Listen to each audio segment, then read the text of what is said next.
Jovem Pan Saúde. Olá, bem-vindos ao Jovem Pan Saúde. Eu sou Lívia Zanolini e no programa de hoje vamos falar sobre saúde bucal. Em março é lembrado o Dia Mundial da Saúde Bucal e, de acordo com o IBGE, dado de 2019, mais de 11% dos brasileiros nunca visitou um dentista. E quem está aqui com a gente hoje para falar um pouco mais sobre esse tema é o gerente da Unimed Odonto, Dr. Fábio Nogue. Bem-vindo, Dr. Fábio. Olá, Lívia, muito obrigado pelo convite, obrigado pela oportunidade de estar aqui, nessa prestigiosa rádio. E eu dou também aí um olá para todos os nossos ouvintes. E também o cirurgião dentista e professor do curso de pós-graduação em implantodontia e prótese na Fundecto USP, Dr. Mauro Gerson. Obrigada também, Dr. Mauro. Obrigado a vocês, é um prazer. E vamos tentar ajudar cada um pouquinho mais conhecer sobre a saúde bucal. Tá certo. Então vamos lá. Eu vou começar com o Dr. Fábio, que inclusive também dá aulas na Fundecto USP. Começando pela pergunta inicial e principal, né, doutor? Qual que é a importância da saúde bucal e por que esse número assustador de 11% dos brasileiros que não visitam ou nunca visitaram um dentista? Legal, Lívia. Vamos começar então pela importância da saúde bucal. O que muita gente não sabe, né, Lívia, é que a boca é a segunda região do corpo humano que possui a maior diversidade de bactérias e micro-organismos. Ela fica somente atrás dos intestinos. São mais de 700 espécies de bactérias. E dessas bactérias, tem tanto bactérias que são neutras, como algumas são benignas, como os lactobacilos, e outras que prejudicam a saúde bucal, como os streptococcus, as porfiromonas gengivales. E aí o que acontece, né, Lívia? Em uma boca saudável, você tem uma coexistência muito equilibrada de toda essa microbiota, né, desse ecossistema. Só que quando esse equilíbrio é rompido, e aí são fatores diversos que rompem esse equilíbrio, como a má higiene oral, o alto consumo dos açúcares, o tabagismo, uso de antibióticos, ou mesmo até o estresse, a gente tem o surgimento de doenças bucais, como a cárie, as lesões de cárie e as doenças periodontais. E quando a gente fala da boca, a gente tem que lembrar que a boca faz parte de um todo, ela faz parte do organismo como um todo.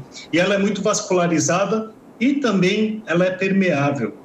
O que isso significa? Significa que essas bactérias que estão lá alojadas, elas podem se desprender e, inclusive, contaminar, infeccionar, levar essas bactérias para outras regiões. Então, hoje se sabe que existe uma correlação entre doenças bucais e problemas relacionados a patologias cardíacas, problemas no pulmão, como doenças respiratórias, artrite reumatoide, descompensação de diabetes e uma série de outros males. Então, a boca ela é importante por si mesma, né, pela função que ela tem de fonação, de mastigação, ou mesmo estética, mas ela também está interligada com todo esse organismo como um todo. Bom, quanto à questão dos 11%, eu diria que são fatores diversos que acabam afetando não só a renda familiar, mas também a própria cultura, às vezes o medo do dentista, né, que as pessoas às vezes cultivam, e isso acaba interferindo. Tem muito a ver, sim, com o grau de consciência da população em relação à importância da saúde bucal. Agora, doutor Mauro, o doutor Fábio explicou sobre a extensão da importância da saúde bucal, inclusive podendo causar problemas em outras áreas do corpo também, problemas cardiovasculares, problemas respiratórios. A gente pode dizer, então, que a cárie é o problema bucal mais simples que pode acontecer? Perto disso nós podemos dizer mesmo. Existem diversos fatores, inclusive câncer bucal, né? Esses problemas de endocardite bacteriana, que é esse caso que o Dr. Fábio relatou de coração, oriundos de bactérias da boca, por exemplo. Eu costumo dizer que nós somos dentista de gente, né? E não de dente. É uma consequência. E a saúde começa pela boca. É uma das primeiras portas de entrada de qualquer coisa dentro do nosso organismo. Então, não só a saúde bucal está em ordem, como várias coisas que por ela entram. E, então, essa consciência realmente são diversos fatores, não só socioeconômico, como culturais. Uma geração passada ou duas se ameaçava muito a criança, por exemplo, os pais que tinham condições de levar um dentista, ameaçando que se não se comportasse, levavam o dentista. E outra coisa, sempre se associou dentista à dor, porque só se procurou dentista quando doía dente. Então, é uma coisa que às vezes causou um certo afastamento, mas graças a Deus vem vindo uma geração nova, consciente da importância dessa prevenção. Agora, doutor Mauro, o senhor falou algo que eu guardei agora. A saúde começa pela boca. E me veio a dúvida, a partir de que idade é importante levar o filho, levar as crianças para frequentarem o dentista? Eu já ouvi muitos pais levarem os filhos, falarem que levam os filhos antes mesmo dos dentinhos nascerem. Qual que é a idade ideal para se iniciar esse tratamento, para se iniciar esses cuidados com a saúde bucal? Assim que se nasce? Existem dentistas que tratam dessa criança antes dela nascer, ainda na gestação, com certos cuidados, com certos vamos dizer, suplementos alimentares e outras formas de cuidado da gestante. Agora, fundamental é que quando erupcionar o primeiro dentinho, aí é uma fase que daí em diante tem que ter um acompanhamento, além do que os pais realmente serem o agente principal de higienização bucal da criança, né? Doutor Fábio, quais são os principais problemas de saúde bucal que se tem hoje em dia? Nós temos as lesões de cárie, né, Lívia, que são a própria destruição da estrutura dental, que é ocasionada justamente por esse desequilíbrio do ecossistema bucal. Então, ocorre perda de minerais do dente e acaba acontecendo, né, a cárie. E isso pode levar, inclusive, né, a um comprometimento da polpa do dente, pode requerer um tratamento endodôntico para tirar todo esse foco de contaminação, e aí o dente ele vai se fragilizando. Outra doença muito prevalente são as doenças periodontais. Então, são as doenças que acometem, né, quando esse ecossistema desequilibrado começa a afetar os tecidos de suporte do dente, que são os ossos, né, a gengiva ao redor dos dentes. A primeira manifestação são as inflamações, a gengivite, e à medida que essa inflamação ela se exacerba, né, a gente pode ocorrer a perda da estrutura óssea, gerando a doença periodontal. Além disso, também tem o câncer bucal, que foi comentado pelo Dr. Mauro. São em torno de 15 mil novos diagnósticos de câncer bucal por ano. É um dos principais tipos de câncer, doutor, hoje? Ele não está entre os principais, mas o Brasil, especificamente, ele está no ranking dos países em que a prevalência é maior. Se eu não me engano, ele é o 3º ou 4º em termos de ranking de câncer bucal. Depois do câncer bucal também tem a parte de disfunção temporomandibular, que é muito comum. Muitas vezes a pessoa não percebe que uma dor de cabeça que ela possui, ela tem origem justamente na articulação que fica nessa região aqui, né, entre o crânio e a mandíbula. Isso aí gera zumbido, dor de ouvido, dores de cabeça frequentes e contínuas, levando a uma perda de qualidade de vida muito significativa. E, como eu comentei, né, a inter-relação e o impacto dessas doenças bucais em todo o organismo. Agora, doutor Mauro, se a gente for, eu não sei se é possível ter este dado, mas se a gente for estipular uma faixa etária da população brasileira que tem mais resistência de ir ao dentista, qual seria? Pela prática de vocês, pela experiência de vocês? Olha, eu acho que a geração que hoje está na faixa dos 50 anos ou mais são as faixas que sofreram com uma odontologia mais rude, menos moderna. Vamos tentar vou tentar usar termos em português, não em odontologuês, para que todos possam talvez acompanhar o raciocínio, né? Então essa faixa, além de ser a que tem mais medo, por outro lado é que está tentando passar maior consciência para os filhos e a importância de frequentar. Eu queria complementar uma coisa que o Dr. Fábio falou, que é muito comum por exemplo, as pessoas não entendem como esse processo de, vamos dizer, destruição do dente pela cárie ou problema de gengiva, de sangramento e amolecimento dos dentes acontece. A grande maioria das vezes acontece por causa de duas coisinhas que as pessoas já ouviram falar muito, que é a placa bacteriana e o tártaro. A placa bacteriana nada mais é do que, de uma forma muito simples, restos de comida com açúcares da boca e bactérias, que se grudam na parede do dente e ela é molinha. Então, se uma pessoa fizer uma limpeza profissional no dentista e não cuidar direito, em 24 horas ela já tem essa placa aderida nos dentes, vamos falar assim. Se ela higienizar perfeitamente, essa placa é removida. Porém, se ela deixar resíduo lá, em uma semana começa a ter o depósito de cálcio da própria saliva nessa placa. E é o que vai endurecer e é o chamado tártaro, que só vai aumentando e dando os problemas gengivais. E a placa com fermentações de ácidos vai dando a cárie de uma forma bem simples para as pessoas tentarem entender. Então, como é importante a prevenção, o controle diário da pessoa, porque não adianta ir ao dentista a cada 6 meses ou 1 ano se diariamente a pessoa não cuidar. É nesse ponto que eu queria chegar. O senhor começou a falar da formação da placa, falou da importância da limpeza, né, profissional, periodicamente, mas principalmente dos cuidados em casa para manter esse trabalho do profissional, para que realmente seja efetivo esse cuidado. Aí eu pergunto, doutor, quando se fala em saúde bucal, fala-se mais em prevenção do que em tratamento quando os problemas surgem, né? Sem dúvida. Eu acho que, como em qualquer área de saúde, ou mesmo nas coisas físicas da gente, materiais, a prevenção e a manutenção é o que menos dor de cabeça e despesa dá. Então, a prevenção é uma forma muito simples, indolor até no bolso, vamos falar assim, das pessoas.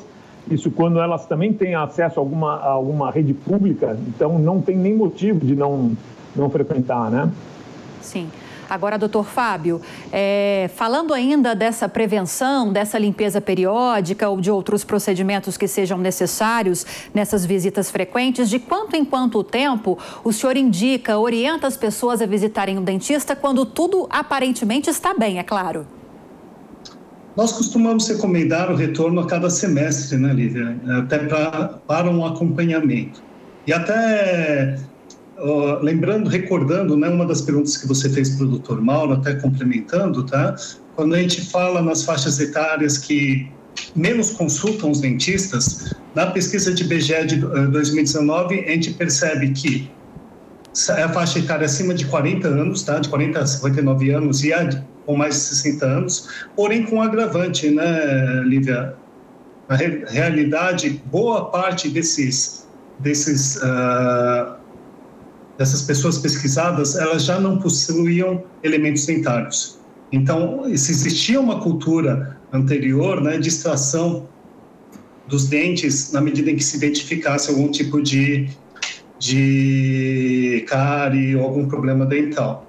E a gente percebe também que existe uma aderência não tão grande do público até os 17 anos. Então, aí fica uma oportunidade. Muitas vezes, as pessoas acham que só tem que ir no dentista quando começa a ter algum problema, e a ideia, como o Dr. Mauro comentou, é de levar de uma forma, né, até antecipada para a gente fazer esse acompanhamento, essa prevenção. E mesmo antes de nascer os primeiros dentes, né, alguns odontopediatras, eles preconizam a visita, justamente por quê? Para criar essa cultura, né? Vamos lembrar que, na verdade, a gente está criando um ambiente propício aí para que a criança não possa enxergar o dentista como uma ameaça, né? E a melhor forma de fazer isso aí é trabalhando já no condicionamento da criança desde a idade mais precoce possível. Doutor Fábio, vou fazer uma pergunta para o senhor agora e peço para que o doutor Mauro complemente nessa mesma questão. Na pandemia, houve mudança em relação à procura por tratamentos de saúde bucal, prevenção? Como foi esse movimento nos últimos 2 anos? Doutor Fábio, primeiro. Sim, nós identificamos, aí eu vou utilizar algumas informações aqui, né, de mercado, na parte de odontologia suplementar. A gente observou uma redução aí próxima a 50%, né, daquilo que seria uma frequência esperada de idas ao dentista, né? Isso aí com certeza gera uma demanda reprimida e até o agravamento de algumas situações bucais.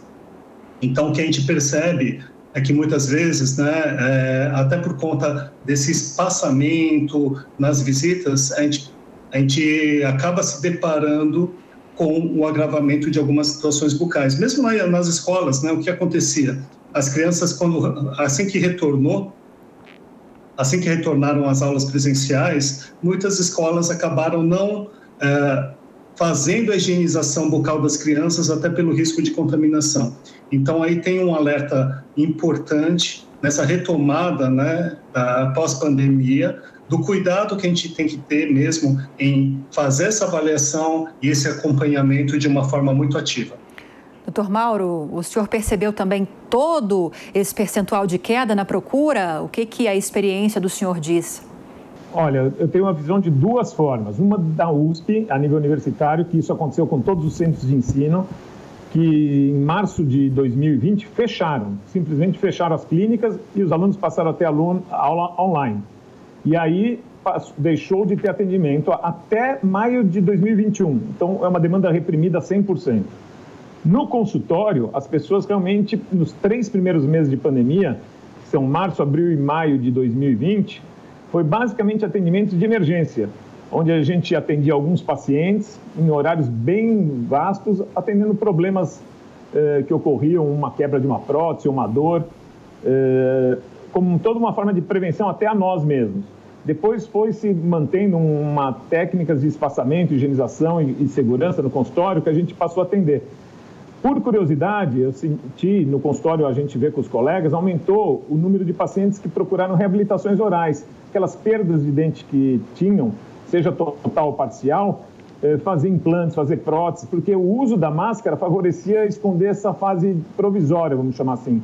Então, eu costumo brincar esses dias com os colegas e falei assim, agora nós temos que perguntar para a população se elas estão prontas para tirar a máscara. Os dentes têm que estar em ordem para poder sorrir. Porque a gente tem que voltar a ver a cara das pessoas sorrindo, que é a melhor coisa que vai acontecer, né?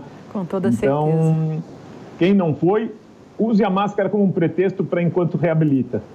Ou melhor, vá ao dentista, né, doutor? Melhor a se fazer, vá ao dentista. Agora... Sabe que se cuidar... O Fábio, que trabalha na área de operadoras, ele sabe que a coisa que eles mais gostam é que as pessoas vão ao dentista. Fazer a manutenção, a prevenção. É a coisa que sai mais barato para a operadora. E para a pessoa também, né? E para a própria pessoa, porque ela evita vários problemas. Saúde geral, saúde para todos. Sim. Agora, falando em prevenção, doutor Fábio, é uma perguntinha que a gente tem que aproveitar que vocês estão aqui para nos ajudar, para nos orientar. Qual é o jeito certo de se escovar os dentes e de se passar o fio dental? Ok. A maneira certa de se escovar os dentes, tá? A gente divide até a escovação infantil da escovação do adulto. Por quê? Porque o maior risco para a criança, né, até cerca de 12 anos de idade, é o desenvolvimento da cárie, sim. Então, a gente aconselha aquela técnica, chamada técnica de fones, onde você vai fazendo movimentos circulares e até de uma forma anatômica com a escova, né, para não machucar a gengiva. Então, você vai fazendo movimentos circulares, né, pegando toda a região, né, dos dentes, lembrando que o dente tem 5 faces, né? Então, você tem a parte da frente, a parte de trás, a parte de cima e as laterais. As laterais você não consegue pegar com a escova, né? As laterais você precisa da intervenção do fio dental. E a frontal, a parte traseira e a parte de cima, você pode fazer com a escovação. Então, para criança serve muito bem essa técnica que eu comentei, que você vai fazendo movimentos circulares tanto na parte da frente, quanto na parte onde está a língua, onde está o céu da boca, na parte de trás, né? A gente chama de face vestibular na frente e face lingual palatina atrás. E em cima, fazer um movimento de trenzinho. Ajuda também, no caso das crianças, você complementar como se fosse uma varredura, né? Dar uma varrida, né, da gengiva para a extremidade do dente. Já no adulto, é muito importante a escovação da região que fica entre o dente e a gengiva. Porém, essa região ela é muito sensível, então se você escovar muito forte, você vai traumatizar.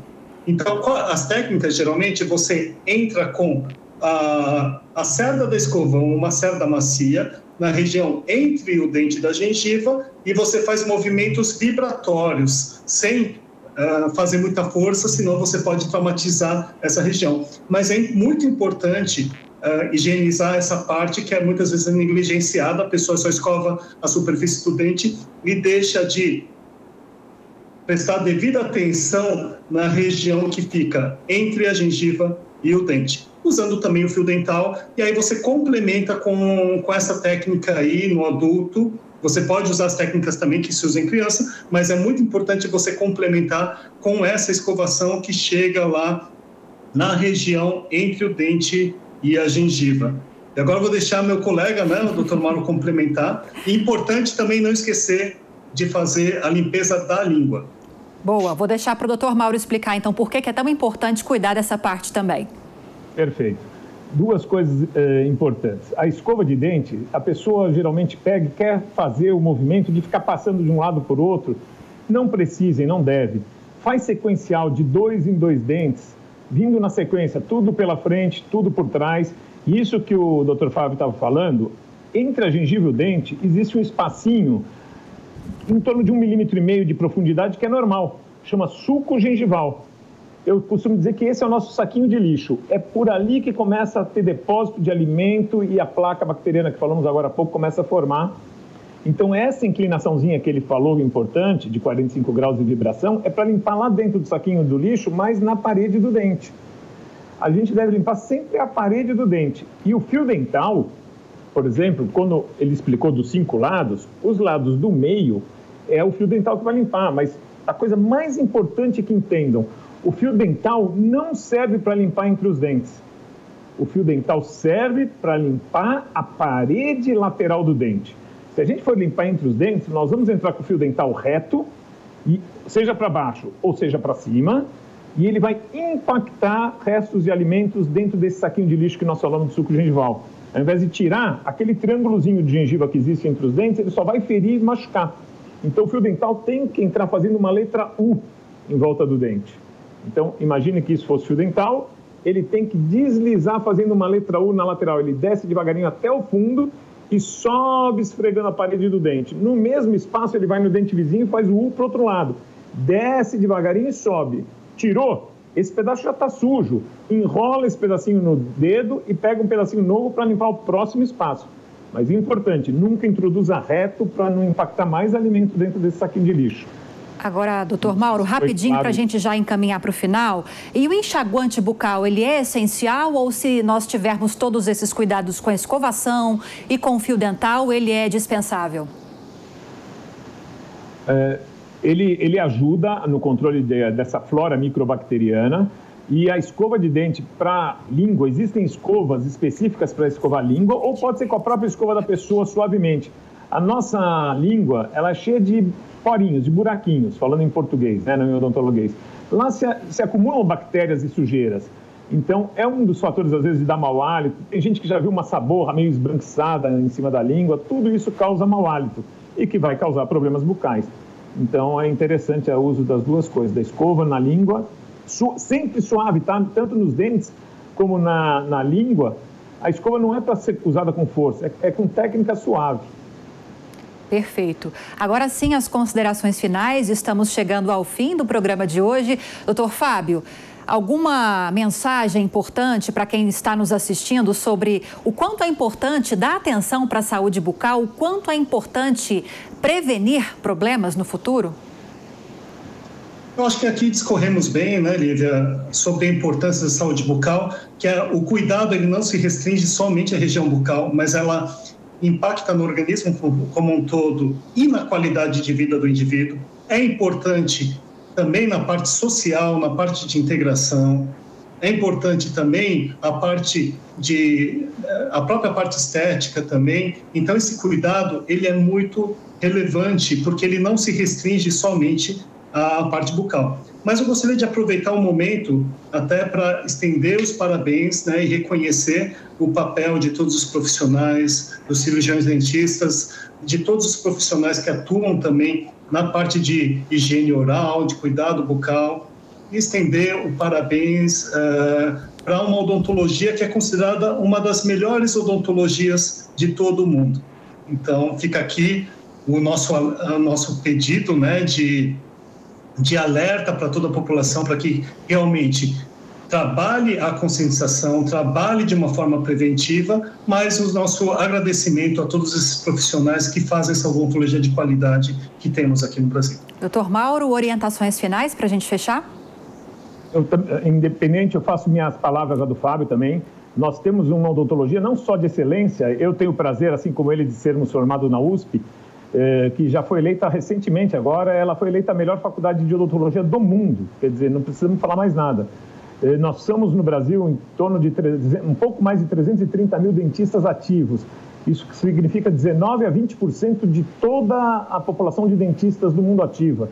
Só para terem uma ideia, nos Estados Unidos são em torno de 140 mil. Nós temos, assim, um dentista para cada mais ou menos para cada 635, 640 habitantes. Então, não é por falta de dentista. Hoje, você tem maravilhosos profissionais e que a pessoa pode procurar tanto particular como em unidades de saúde, como unidades de ensino. O importante é procurar prevenção, prevenção e prevenção. Perfeito. Dr. Fábio Nogue, muito obrigada pela entrevista. Seja sempre muito bem-vindo. Muito obrigado, Lívia. Obrigado novamente pelo convite. Muito obrigado, doutor Mauro. Foi um prazer dividir esse espaço contigo. Faço das minhas palavras também as mesmas do Dr. Fábio. Muito obrigada pelas explicações. Dr. Mauro, também seja sempre muito bem-vindo. Contem comigo quando precisar. E o Jovem Pan Saúde fica por aqui e, como sempre, agradeço a sua companhia e espero que tenha gostado do conteúdo de hoje. Se tiver alguma dúvida ou sugestão, você já sabe, é só enviar para nós um e-mail para saude@jovempan.com.br. E se você quiser rever essa e outras entrevistas, é só acessar o canal Jovem Pan Saúde e também o aplicativo da Panflix para Android e iOS. Um grande abraço para você e até a próxima. Jovem Pan Saúde.